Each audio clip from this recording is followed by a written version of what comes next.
في يوم عادي جدا زيه زي اي يوم خرجوا من بيتهم زي ما كل يوم بيحصل، لكن اليوم ده بالذات خرجوا وما شافوش الشمس تاني ابدا.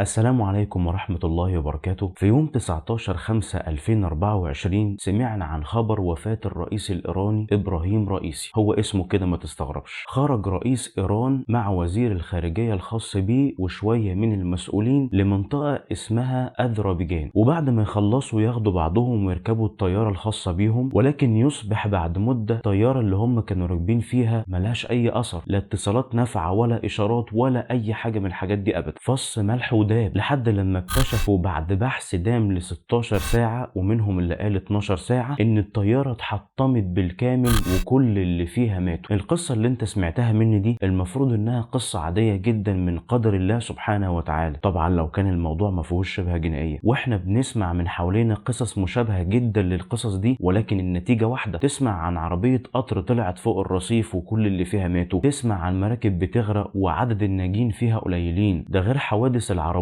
اللي كل يوم نسمع عنها. رغم ان الحوادث دي ممكن تحصل في طرق ما تتوقعش انه يحصل فيها الكلام ده كله. ممكن واحد يقول طب انت يا عم اسلام بتقول الكلام ده ليه؟ عايز بقى ترندات والكلام ده؟ اقول لك لا والله، انما انا اقصد من الكلام ده ان اقول لك على معلومة مهمة جدا. الناس اللي ماتوا في حوادث قبل كده كانوا زيهم زيك بالظبط، ليهم احلام وطموحات وكان عليهم مسؤوليات والتزامات وحاجات كتير قوي كان نفسهم في يوم من الايام ان هم يعملوها، لكن يا ترى الناس دي كلها كانت مستعدة للحظة دي ولا لا؟ بص، احنا مش هنختلف ان كل واحد ربنا سبحانه وتعالى كاتب له قدره هيموت امتى وفين وازاي، والواحد عارف ان هو مش بعيد عن الناس دي ابدا. اسوأ اقتناع يا جماعة ان الانسان يكون مطمن انه هيكمل لبكرة او حتى لبعد شوية، ويكون عنده اقتناع ان كل اللي ماتوا قبليه دول مجرد استثناء وانا لسه قدامي شوية عشق. المشكلة ان ده كان نفس تفكيرهم بالظبط، عشان كده تلاقي ربنا سبحانه وتعالى بيذم الاقتناع ده وبيقول على اي انسان فيه الصفة دي انه انسان مختل وعنده نقص، والعاقبة بتاعته بتكون من اسوأ العواقب. اسمع كده: ان الذين لا يرجون لقاءنا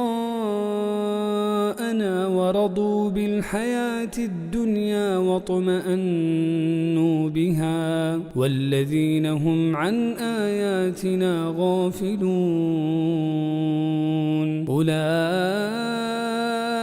مأواهم النار بما كانوا يكسبون.